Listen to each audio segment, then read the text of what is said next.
Unicamp criou, em função de ter criado a Faculdade de Educação, que criou um curso chamado licenciatura, já lá na década de 70. Né? Os demais, né, ou criou e depois teve que puxar a licenciatura, ou criou como licenciatura e tinha outras concepções, que é o histórico que eu vou apresentar lá no final. Então, o professor Antônio Carlos fez Faculdade de Filosofia, Ciências e Letras lá de Campinas, só 3 anos, ele não fez aquele 4º ano para poder dar aula no ensino básico, porque ele foi para o UNB.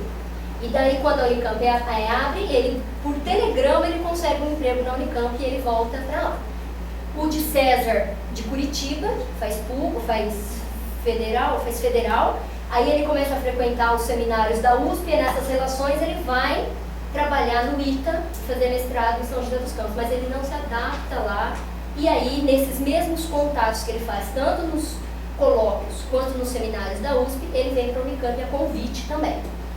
O professor Tiago criou o curso de matemática de Tupã, esse curso que eu falei que tem essa questão de não saber exatamente e não querer falar também, e esse não querer falar, a documenta nos traz esses indícios de que o curso realmente começou a funcionar antes do reconhecimento, antes da autorização do conselho.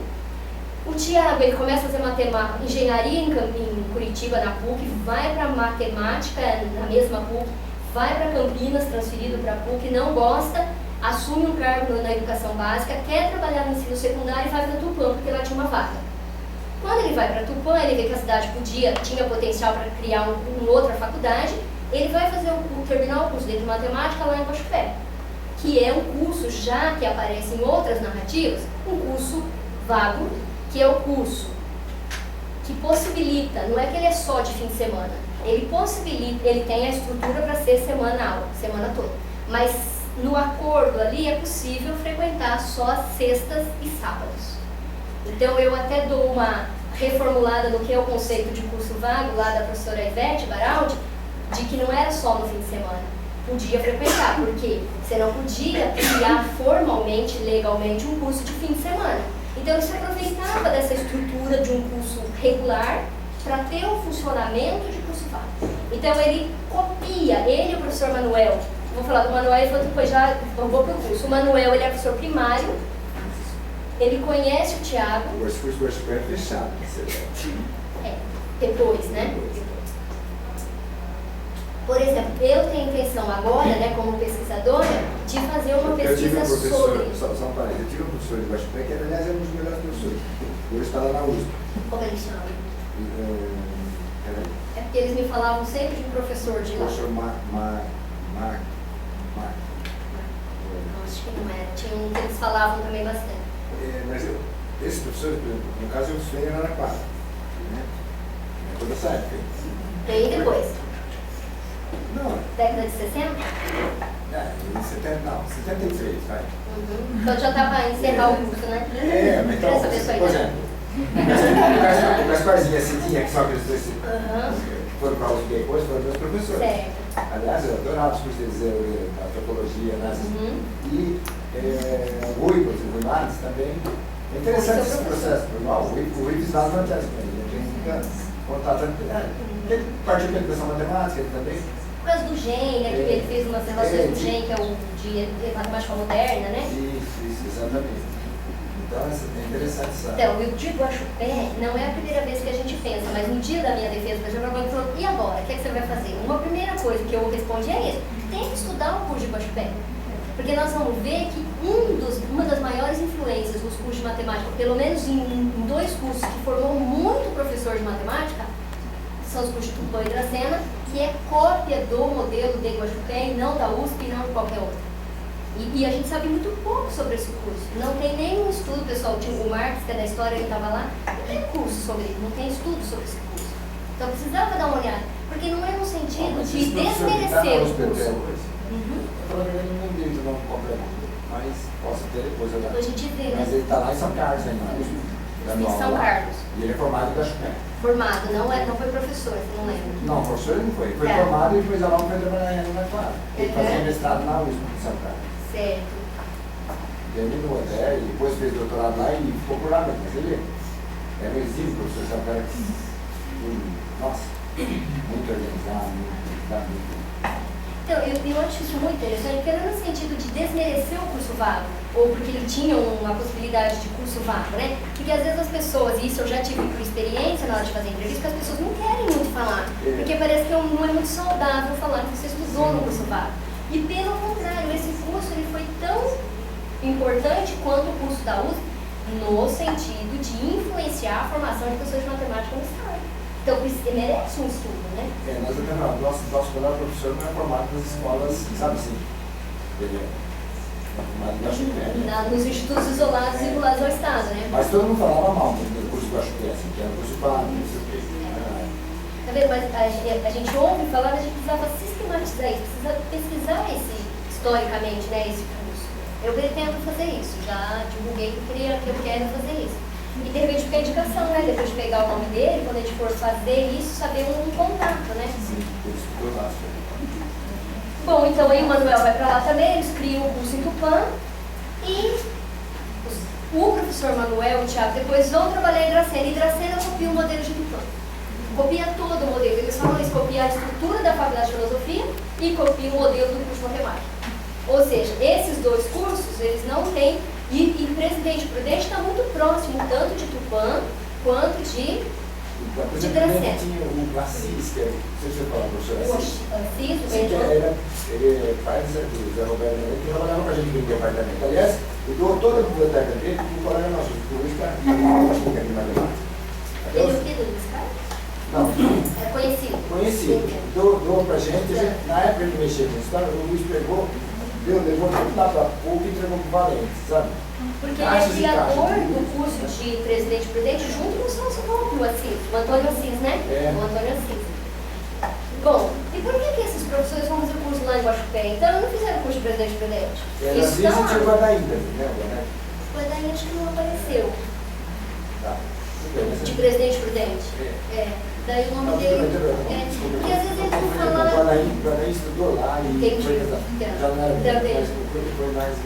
Então aí eu fiquei me perguntando, por que esses professores foram lá para Guaxupé? Guaxupé é muito longe de Tupã e não tinha estrada, eles iam de carro, não tinha.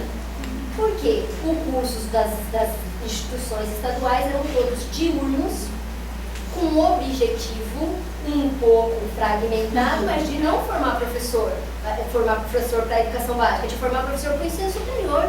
Então a questão da distância ficou tão pequena para eles, porque para mim a questão da distância era um problemão para o interior. Nesse caso, a questão de distância ficou tão pequena em relação a um problema de ter que estudar num curso de graduação diurno, já tendo que trabalhar. Então eles fazem a opção de viajar muito, fazer de fim de semana, que era o único jeito daí. Então aí começa a aparecer, tá vendo? Na hora que eu estou fazendo essas análises, se é análise singular, começa a aparecer, mas tem umas concepções de formação de professores envolvidas aí, que não seguem aquele modelo tradicional da USP. Né? Para encerrar ali o Antônio Marcos e José Maria são de Taubaté. O curso é bastante influenciado pelo Mackenzie, interessante aparecer agora o Mackenzie, porque por enquanto tinha aparecido professores que se formaram em Campinas, mas não tinha aparecido o Mackenzie, aqui eles é que criam, né, principalmente os físicos. O Eurípides foi um da primeira turma de São José do Rio Preto e vai para São Carlos, onde faz mestrado e doutorado e já atuando como professor, e também diz que precisava mudar a grade curricular da licenciatura de São José do Rio Preto para deixar mais forte em matemática. Embora fosse licenciatura. Todos eram bacharéis. Isso, e em função, todos eram licenciados. Sim. Porque não tinha, né? Sim, mas licenciatura bacharelesca. Que é o tal modelo 3+1, que depois, inclusive, vai ser deformado, né? O Celso Volpe criou o curso de Presidente Prudente com 5 anos lá, tinha a intenção de ir para São José do Rio Preto, é convidado, porque ele tem um bom trânsito com o pessoal, vários congressos, tá? E ele vai estruturar o de São José do Rio Preto também, 5 anos depois. E leva com ele o corpo docente Presidente Prudente.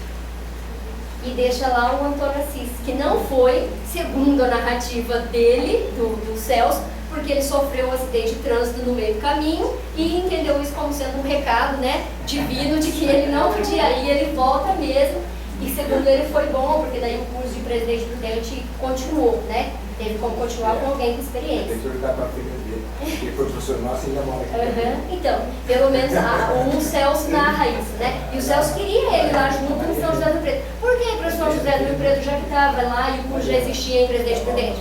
Porque as facilidades de acesso à capital e a São Carlos eram muito maiores em São José do Rio Preto, já tinha rodovia, tinha muito mais facilidades. Né? Então não tem como eu fazer uma análise, seja de singularidade, seja de convergência, sem ter realmente me inteirado um pouco desse movimento de desenvolvimento do interior do estado de São Paulo. Né?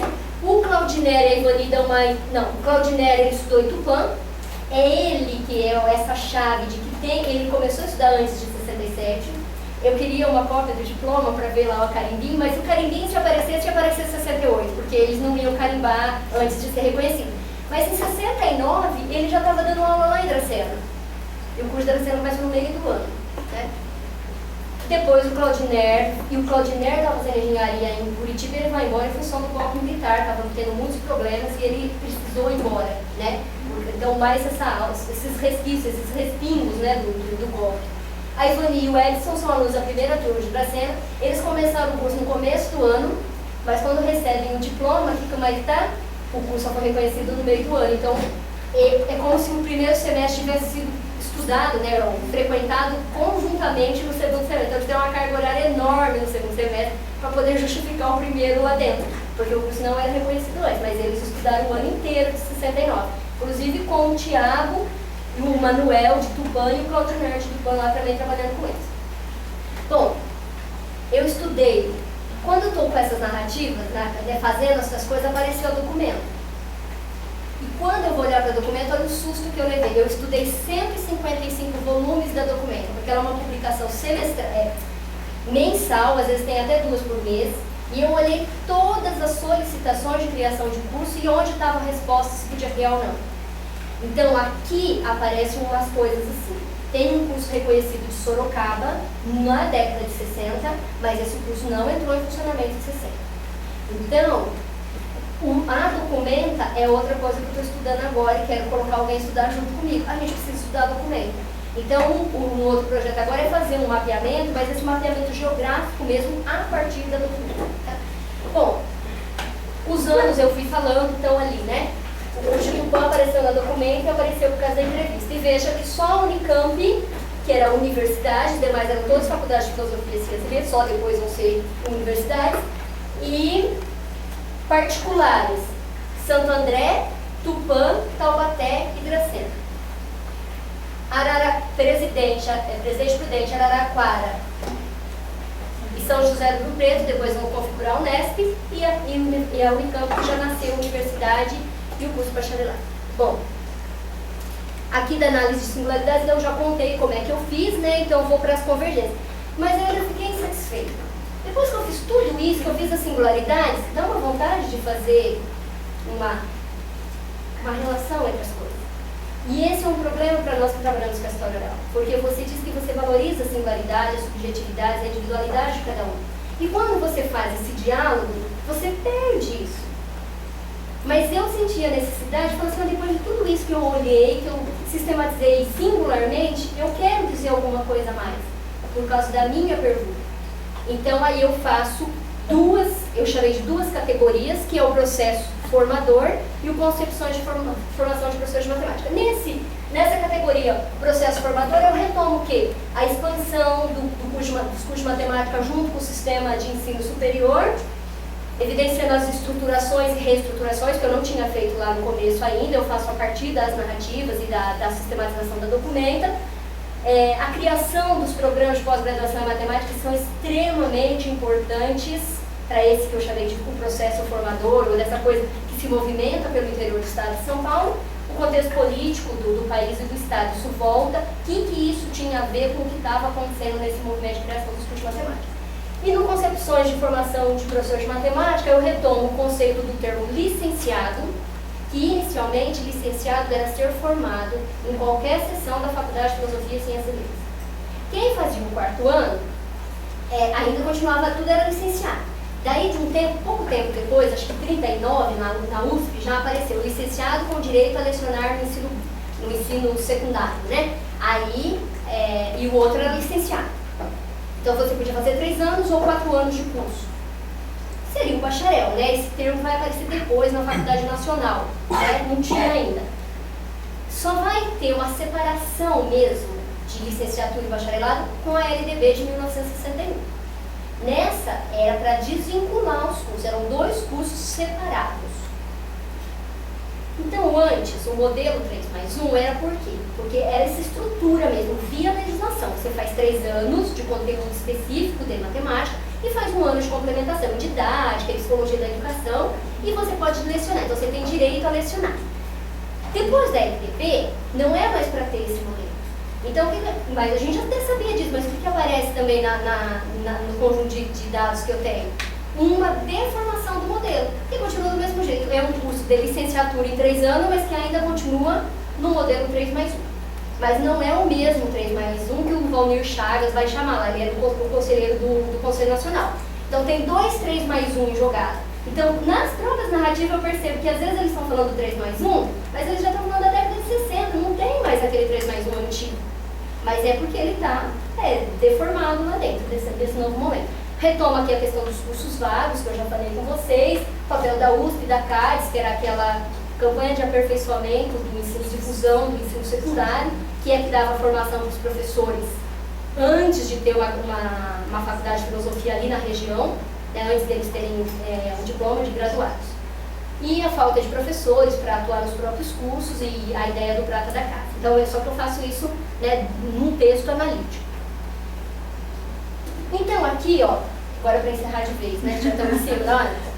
Então, nisso tudo que eu falei, nesse movimento que eu fiz para entender isso que eu queria entender, então, nesses vários modelos de formação, percebemos que graduar-se é um modo de diferenciar-se. É evidente isso, quem tinha graduação se diferenciava. Mas essas diferenciações são diferentes também. Então, eu coloquei eu numerei aqui para trazer para falar com vocês. O professor graduado diferenciava-se dos cadesianos, aqueles que tinham o registro da CADES, que era provisório, então eles se diferenciavam. Uma vez que, por exemplo, aos graduados era dado prioridade na hora de escolher a aula lá na educação básica. Então, o graduado já diferenciava. Com os cursos diurnos, oferecidos nas instituições públicas, não podiam ser frequentados pelos professores em exercício, e como a legislação, então, exigia o diploma de graduação para todo professor, ou ele ficava para trás na hora de escolher a aula, criou-se condições favoráveis para a criação de cursos voltados apenas para certificação. Então, diferencia, mas agora ele não é um graduado no sentido do graduado nas escolas públicas, na faculdade pública, para seguir carreira do matemático, né, carreira científica, mas ele vai certificar uma prática que ele já tem. Então, é uma outra diferenciação, mas surge entre 2 grupos de estudantes e sobre as suas instituições formadoras. Então, é diferente, sim, diferencia aquele que é graduado em Tupã daquele que é graduado em Presidente Prudente. As narrativas trazem, para mim, essa diferenciação. Mas não tinha esse tem que ser reconhecido por uma outra, pela USP, por exemplo? Não, os cursos... Por exemplo, a faculdade, por exemplo, as particulares, elas formavam, mas não podiam... Não, na educação básica, se ele era um curso reconhecido pelo Conselho Federal, porque era particular, era pela federal. Agora, as públicas do interior tiveram que passar pelo conselhinho, né, que eles falavam que era o conselho da USP, mas as particulares não. Mas todos formavam, mas esse aqui diferenciava porque um só certificava e o outro sim tinha esse status de graduar, né, de formar o professor da faculdade pública, então, que veio ser a Unesp depois, né, ou a Unicamp, né, que já existia aqui. Uma terceira, que eu coloquei aqui, para esses, então, que estão lá nas escolas, nas faculdades públicas, surgem mais oportunidades de ingresso na pós-graduação. Tanto dos que trabalharam comigo nas narrativas, falam que quase ninguém que era da instituição pública foi fazer pós-graduação, seja aluno dele, seja... isso posteriormente começa a acontecer, mas na década de 60 isso não acontecia. Agora, os que estavam nas instituições públicas, como alunos ou como professores, foram procurar pós-graduação. Então, diferenciava de novo. Diferenciava agora na possibilidade de ser pós-graduado. Então, ser graduado diferenciava por ser de um tipo de outra instituição, por dar a oportunidade, então, de ir para pós-graduação. É uma outra diferenciação. Porque os professores das escolas públicas eram um tempo integral, ou pelo menos tinham bem mais tempo na instituição, se dedicavam não só a dar aula. Já os professores das particulares desse período eram todos horistas, então eles iam lá para dar aula. Então não tinha esse envolvimento com a pesquisa. Muitas instituições até hoje funcionam assim, né? Outras particulares hoje já têm realmente professores de dedicação exclusiva, com com desenvolvimento de pesquisas, né? Mas nessa década, com esses cursos que eu estudei, a situação estava assim. E aqui, ó, uma última que eu coloquei, se o título de graduação, de graduado, diferenciava o professor, ele ainda não é suficiente para vencer uma outra diferenciação, que agora é do formado, não só pela USP, mas formado em qualquer outro centro de referência. Né? Que dialoga um pouco com aquela outra anterior, né? Mas agora é para mostrar que não tinha mais só um centro de referência. As públicas que estão no interior se tornam centros de referência. Então, o curso de Presidente Prudente é um centro de referência. O de Araraquara torna-se um centro de referência. Todas elas se tornam. E isso diferencia os professores, aqueles que são formados por centro de referência, daqueles que não são formados por centro de referência. Seja em curso vago ou não vago. Né? Seriam as particulares. Né? Os centros que eu chamei de centros novos ou velhos. Né? Centros de referências novos ou velhos. E aqui dentro aparece uma diferenciação nova. Aquele que se formou no centro de referência e que tem o título de mestre ou de doutor. Daquele que não tem ainda, ou que não tem. E que está trabalhando na educação básica ou no ensino superior. Então é uma outra diferenciação na formação de professores naquele período, ali, começo da década de 70 já. Né? Bom, aqui eu voltava a falar da questão metodológica, eu acho que eu já puxei bastante, demonstrar que pelo menos existia mais uma referência para se formar professor no interior do estado de São Paulo que não só houve, o curso de Guaxupé. E aí Tupã se torna referência para Dracena. E Presidente Prudente não se tornou referência nem para Tupã nem para Dracena, embora vizinho e anterior. Né? Ele não se tornou essa referência. E aí eu faço algumas reflexões sobre a questão da licenciatura, então tanto desse histórico, né, temporal e geográfico no estado, quanto dessas concepções que perpassaram. Então, a licenciatura como instância de formação do profissional, o professor não foi assumida efetivamente pela maioria dos cursos. E a formação do professor mostrou-se, ora como decorrência de uma formação em nível superior, quer dizer, é preciso ir para a graduação, não tem jeito, ora como um apêndice, uma decorrência do bacharelado, ora como um mero resultado de uma série de experiências, que era a ideia da certificação. Né? Não se constituiu efetivamente um espaço específico para essa formação, ou para a licenciatura, para a formação do professor para a educação básica, nesses anos, né, onde a coisa expandiu. Aí é um pouco sobre a minha metodologia e eu fui falando, eu não aguentei e falei antes. Acho que tá bom, né? Vocês podem ir. Ótimo, vamos abrir então para a discussão. Começou um pouquinho atrasada. Posso sentar um pouquinho?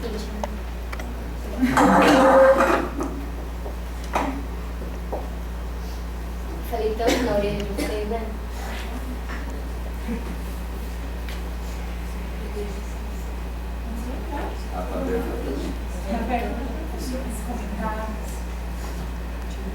Eu particularmente gostei bastante, que eu pensei, recordei algumas coisas, né, como foi o processo. Eu pensei, inclusive, a passagem da Unesp, assim, dos institutos isolados, que na verdade é a Faculdade de Filosofia, Ciências e Letras, né? Tanto que meu diploma ainda sai a Faculdade de Filosofia, Ciências e Letras. Não, né? A Unesp eu já tinha sido. Né? Eu só preciso, mas eu tenho certeza que ainda era carimbado lá na USP, sabe? Para reconhecer. Ah, mas porque ela era pública. A pública era referência, porque isso é bem claro. Tinha uma estrutura nas faculdades, nos institutos isolados. Mas quem dava certificações, quem garantia o afastamento do professor, os projetos para dedicação exclusiva, era tudo em São Paulo. E quem fazia parte desse conselho dos institutos eram os membros da USP. Isso sim, porque elas eram públicas. Então eles não quiseram que fossem apêndice, né, da USP, não quiseram como campus, mas depois quem quiseram ter um controle, né? Controlava, inclusive controlava. Isso aparece, isso é verdade. Praticamente todas essas faculdades foram criadas depois das primeiras turmas da USP, que saíram de crianças nessas faculdades do exterior. 30, com exceção de Rio Claro, que é 59, as outras todas na década de 60, né? 63 e 60. São tudo criadas nas primeiras turmas da USP. Isso, tanto que o Assis, o Celso são todos formados pela USP, mas não tem o apoio dos professores lá da USP, alguns, né? Alguns acabaram apoiando, como o Castruz, por exemplo, que apoia bastante eles lá. Agora, Então, o Celso Volpi, o Celso não, o Tertuliano, quando ele vai fazer o curso lá, aí ele conta que estava assistindo uma aula de teoria de Galois com o professor. Aí o professor disse, de onde você é? O professor lá da USP. Aí ele falou assim, eu sou de Presidente Prudente, estou dando essa disciplina lá. Ele falou, eu fui contra a criação daquele curso lá. Eu não acredito que você está dando essa disciplina lá. Então ele fala, isso mostra que realmente eles não apoiavam, o próprio Tertuliano fazendo a análise dele na narrativa, né? De que eles não tinham esse apoio de lá. Então o professor não acreditou, ele usa assim, o professor não acreditou que eu estava dando aquela disciplina, a mesma disciplina que ele, só que lá na graduação de Presidente Prudente. Eu lembro que as bibliografias nossas eram as mesmas da USP, né? Não tinha, né? Inclusive, tanto que o pessoal, boa parte fazia, por exemplo, aqueles, a Maria Aparecida, Cidinha Gaspar, fizeram a USP. Agora lembrou o nome do professor Marcos Biro. Também fazia mestrado na USP. Quer dizer, boa parte dos nossos professores estavam fazendo mestrado, eu já tinha feito mestrado na USP, ou de São Paulo ou de São Carlos. Já aí no começo de 70, né? No começo da década de 70.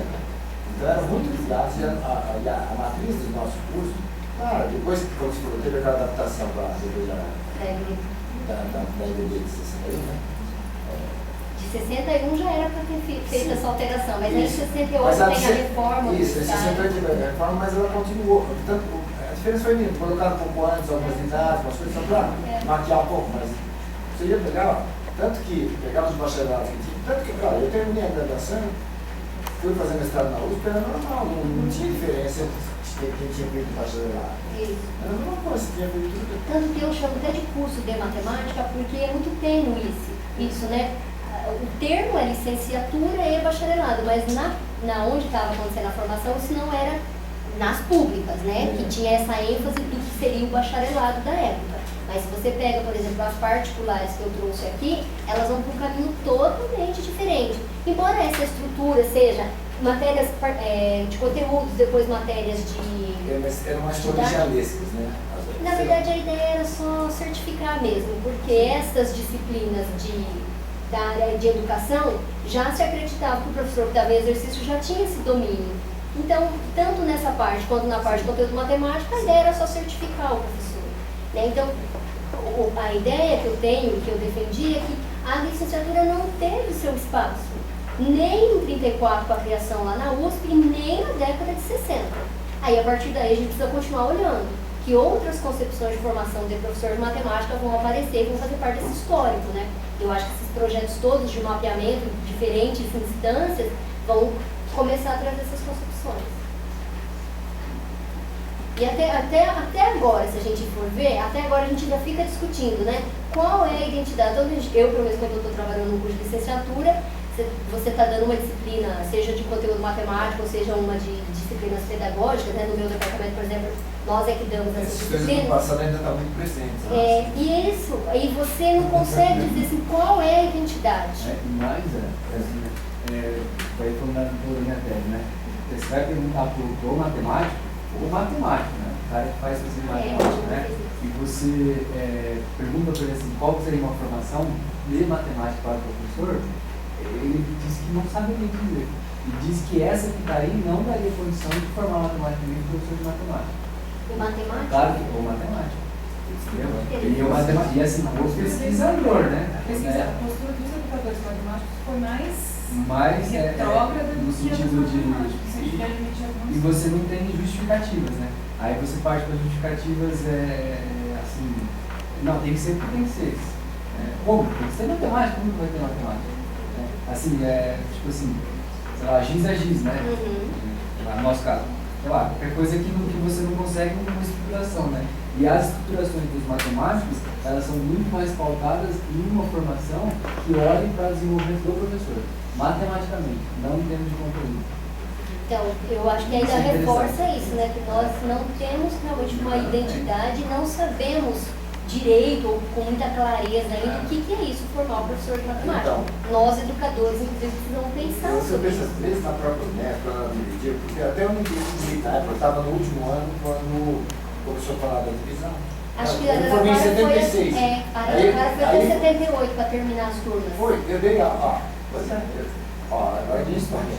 Eu estava fazendo mestrado na USP e fui convidado para ajudar a dar. Eu dei aula na UNESP até 78, até terminar as últimas turmas. Eu dei aula até terminar. Porque daí o pessoal já tinha escolhido ir embora, né? Ir para outros. Exatamente, mas eu não fui mais ser contratado por Araraquara, eu fui ser contratado lá por Rio Claro. Na verdade, eu nunca fui contratado, porque eu não tinha mais o curso de matemática. Então, na verdade, eu era professor da Unesp lá de Rio Claro, né? Não era de Araraquara.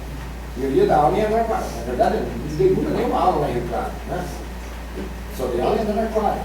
É como se eu fosse uma extensão de Rio Claro nesse Exatamente, período, né? exatamente. Não é Então, como é? eu vou tratar de Rio Claro e dando aula em Araraquara. É interessante isso, né?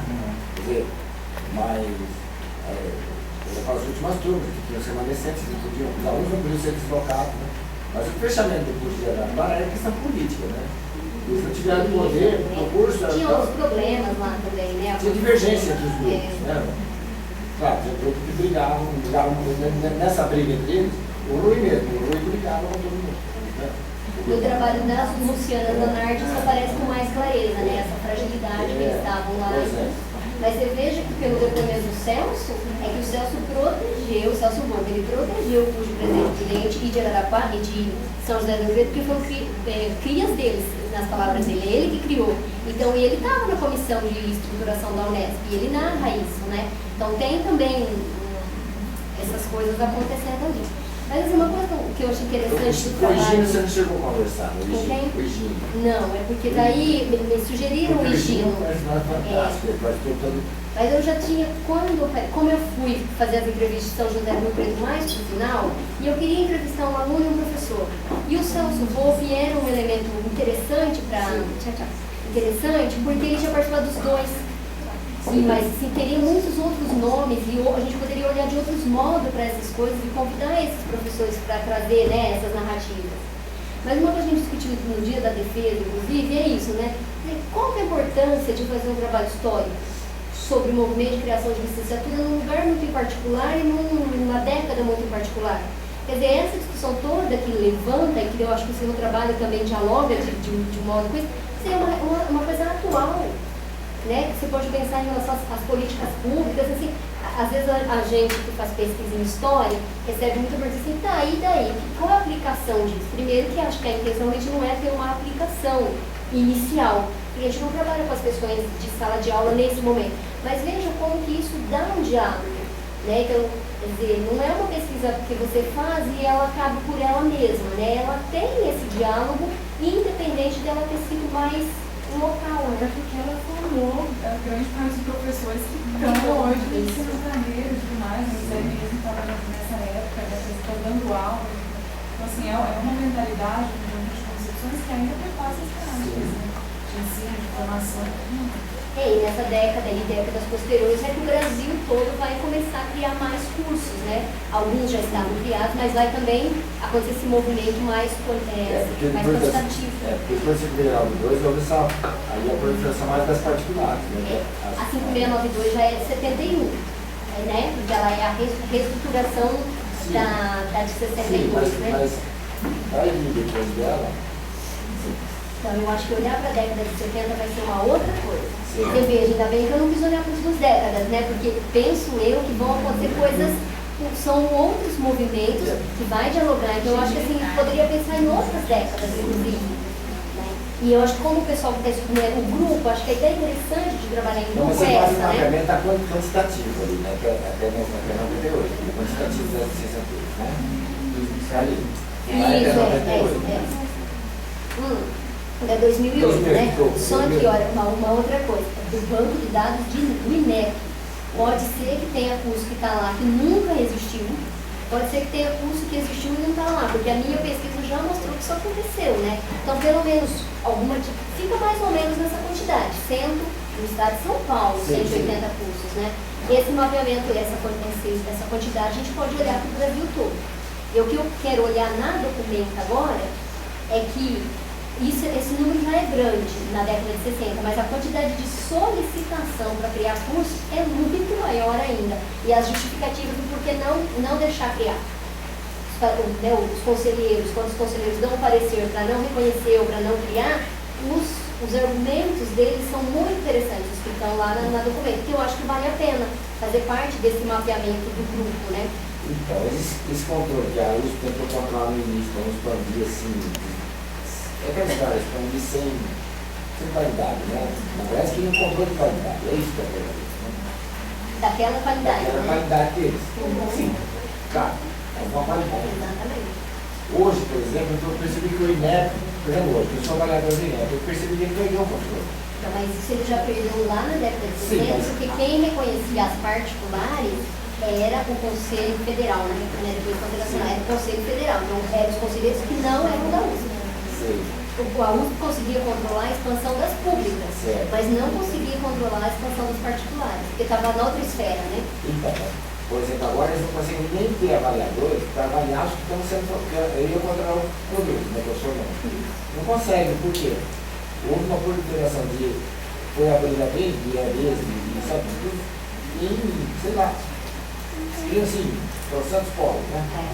Então, mas sem. Quer dizer, há um conflito de interesse. Por exemplo, a corporação está precisando de professores. Essas entidades, a maior parte delas, estão querendo ganhar dinheiro. Eu querendo ganhar dinheiro.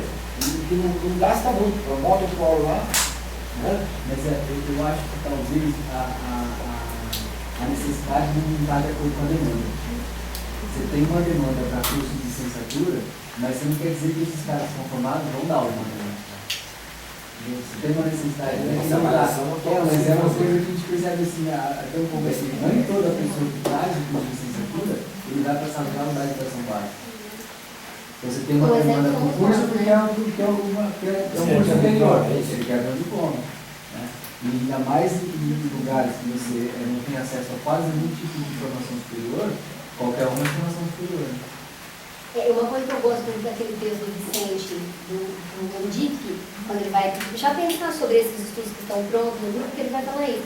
Uma coisa que acontece com a gente é que primeiro cria demanda, para depois criar as condições. E aí você fica nessas condições de, ele chama de carências e urgências, né? Então você cria uma demanda e você sai correndo atrás. Aí você começa a dar essas formações aligeiradas, você não tem ainda um corpo docente estruturado, né? E você não tem uma necessidade específica, né? Você tem uma demanda, mas não uma necessidade.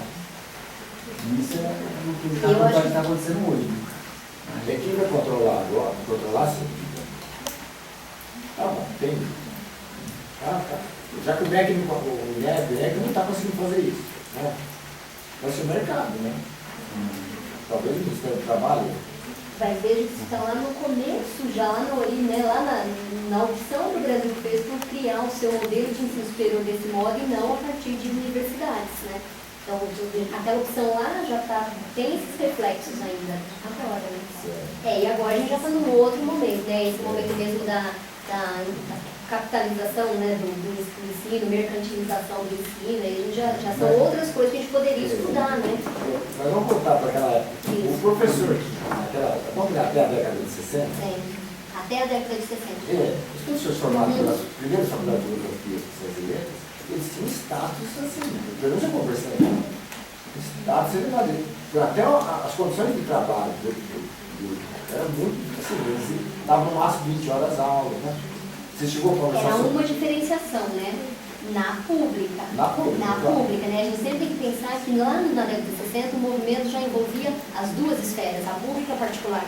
Então a análise que você vê pela pública vai para um caminho, mas quando você vai olhar para as particulares vai para outro caminho, porque o professor já era aurista. E ele tinha sim um status. É interessante porque é essa coisa de você olhar naquele núcleo de referência. Então, o curso de Tupã, se comparado ao curso de Presidente Prudente, pela comunidade daquela região, Tupã era o auge. Então, depende também do que você está tomando de referência de comparação. Eu estou falando dos professores do nível de secundário. Da educação básica. Era outro, né? É, aquele que era graduado se diferenciava daquele que não era graduado, com certeza. Tinha status mesmo. Isso aparece. Década de 70 isso já está se perdendo, né? Pode chegar. Aí o que acontece? Vai haver aumento quantitativo, massificação.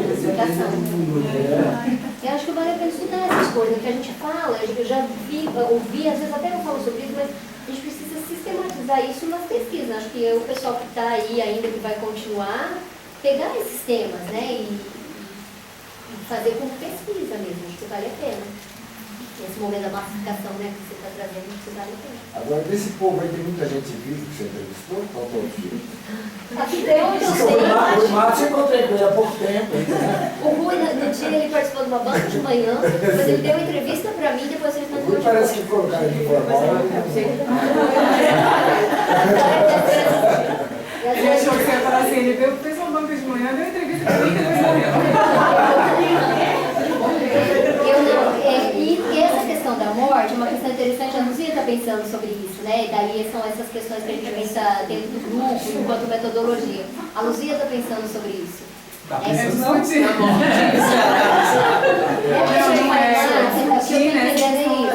Você vai lá, faz a entrevista com pessoas velhas, tem uma intenção, né? Assim, eu preciso pegar o depoimento, né? Então, assim, como é que a gente trabalha com essa questão?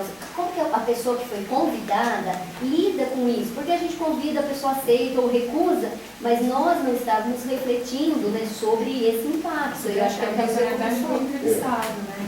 A gente tem uma questão de pesquisa, né? Vamos discutir essa questão da Mas é curioso, o Garnier, eu publicou um artigo no nosso boletim passado sobre o primeiro colóquio. É muito interessante, onde aparecem vários personagens. E aí eu fiquei vendo, eu conhecia quatro, aqueles que participaram do primeiro colóquio de 50 e pouco, foi 50, o qual acho que é 57, né? Eu acho que é 57 o primeiro. É 57.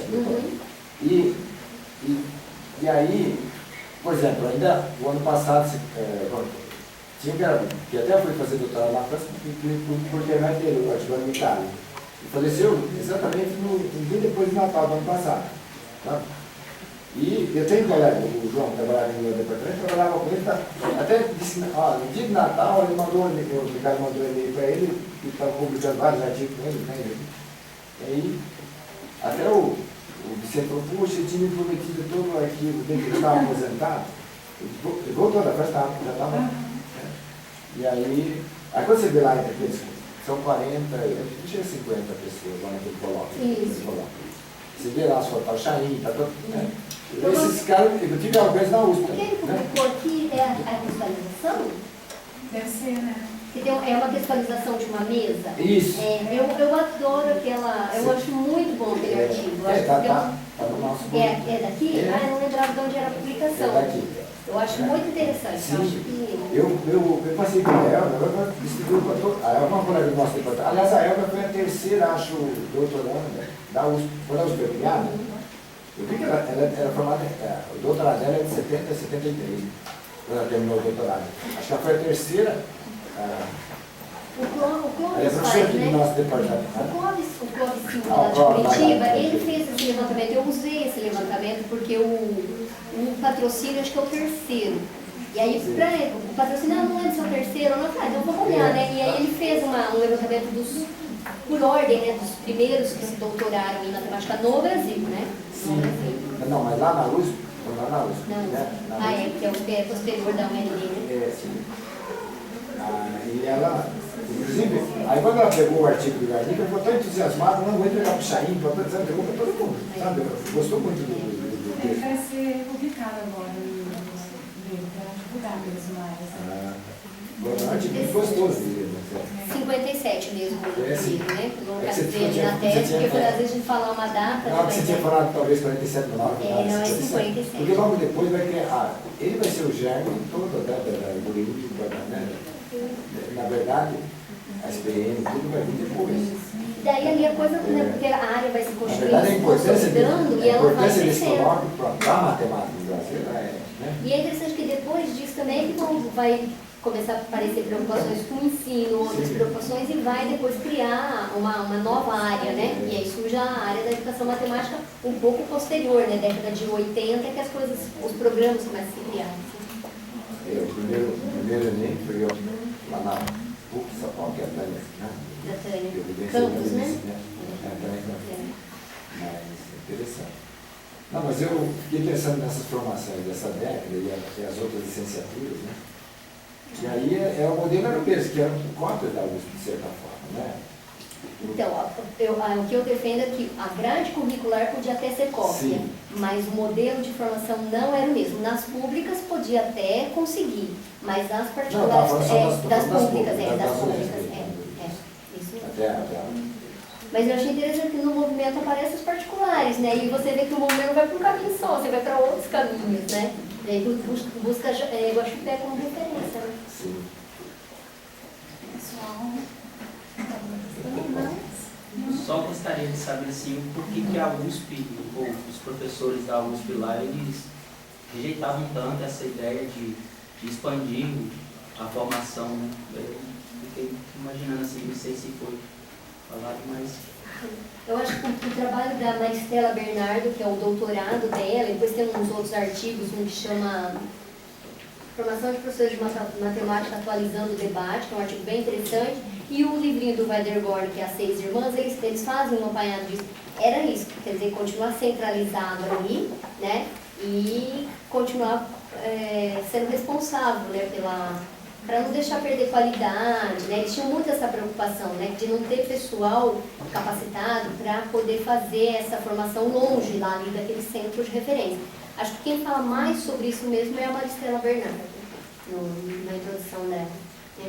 Eu estudei a USP assim, né, a partir desses trabalhos já existentes, né? E daí eu já fui lá estudar na década de 60. Mas assim, eu acho que os dois fazem isso. O Weiderborn faz mais a discussão em relação com o jornal do Estado de São Paulo. Eu acho muito interessante ir lá olhar, né, como ele sistematiza isso, assim, como é que essas relações políticas, né, estão imbricadas naquilo e tem decorrência mesmo ali, né? Você vê o que aconteceu em função daquelas posições assumidas, né, com partidos, né, com quem era do partido de qual governador, né, estava tendo a eleição. Então essas coisas todas influenciaram nessas decisões. Mas foi criada a revelia no interior. E aí, como não podia criar vinculado à USP, criou-se os Institutos Isolados, os IES, né, os IES do Estado. Mas passava pelo crivo, né, eles chamam reunião no conselhinho. Quer dizer, tinha esse grupo ali, que era do Instituto Isolado, mas que eram professores da USP. Então eles chamam, em vez de falar do conselho, eles chamam do conselhinho da USP, porque passava pelo crivo deles, de qualquer modo. Não seria nem o diploma das faculdades de Ciências e Letras Públicas, né? Sempre o carinho da USP. Não tem lá o carinho da USP. Eu não falo Mas é porque eles estavam no conselho dos institutos isolados, né? Porque eles faziam parte do conselho dos institutos isolados. Teve algum professor da USP que saiu da USP para o interior, nesses institutos aí, ou posteriormente? Logo no começo eles indicavam, né? Pelo menos desses que eu conversei. O professor Celso e o Antônio Assis tinham sido alunos da USP e foram indicados para ir para lá. Depois, mais para frente, eles vão dar alguns cursos, assim, faz um movimento inverso também, né? Eles voltam para a USP. Tem acho que era um Jordão, que era da física, que era da USP e viajava, eu não vou lembrar todos os nomes, mas não definitivamente, se mudou de São Paulo para lá e já era professor da USP e saiu e foi lá. Isso eu não vi nenhum caso. Mas de vir como colaborador nos anos iniciais, sim, viajando, né? Isso sim. Agora o movimento inverso aconteceu bem mais. Né? Depois de doutor, né? Vou ir trabalhar na USP São Paulo, na USP São Carlos e sair das instituições. Mas essa história vai bem para frente, né? Daí década de 70 e 80 essas coisas já estão um pouco diferentes, porque daí essas instituições cresceram muito. Aí você já tem a Unesp, né? Se tornaram centros de referência. A São José do Rio Preto tem produção em matemática no exterior de alta qualidade, né? Eu não lembro o nome lá do professor, mas ele é uma referência no exterior, né? Na área dele lá. Então daí você já está num outro momento, mas isso em décadas posteriores. Na década de 60, que são os anos iniciais, a coisa está ali meio tateando ainda, né? Lá no Rio Preto tem o Espada, o Espada acho que é falecido. Né? O Gino já não está mais, já está em São Paulo. O Gino depois ele aposentou lá. Né? Ele aposentou lá. O Gino. Ele foi para uma particular. Como muitos deles, né? O Celso, por exemplo, o Celso Volpe está na Universidade de Santa Cecília de Santos. Eu fui entrevistar ele lá. se aposentaram novos, que terminaram a graduação já trabalhando no ensino superior, né? E dali eles continuaram e já se aposentaram e ainda estão trabalhando, né? Eu não lembro todos os nomes, mas por isso que na tese tá os nomes todos. É muita gente que eles vão lembrando e vão falando, né? Tá no site. Bom, gente, eu quero agradecer a presença de vocês todos, agradecer principalmente a presença da professora Edneia, que, vocês todos sabem, o mestrado não tem verba para trazer ninguém para o seminário, então ela veio com o dinheiro do próprio bolso para discutir com vocês, tá? Vai continuar aqui. O avião dela chegou branca, mais branca do que ela já era, por conta da turbulência, porque o avião nem ia sair, né? Só de abrir o aeroporto um tempinho e ela não conseguiu embarcar. Só Deus sabe em que condições ela viajou. Então eu quero agradecer muito, né? Não é sempre que a gente tem um pesquisador com essa disposição de trânsito e tudo mais, para discutir a pesquisa, para reunir alguns alunos da graduação e mestrado para falar, para dialogar um pouquinho sobre a pesquisa que fez. Eu tinha pedido a Edneia, ela fez muito bem, isso a gente vai retomar em algum momento na disciplina, né? Que é justamente esse movimento de construção da metodologia no andamento do projeto, que a gente tanto fala para vocês, acho que foi um excelente exemplo de como é que isso foi operacionalizado nesses 4 anos de doutorado aí. Então, muito obrigada a vocês, muito obrigada, professora Edneia. Mostra que deu todo o suporte moral para ela sobreviver a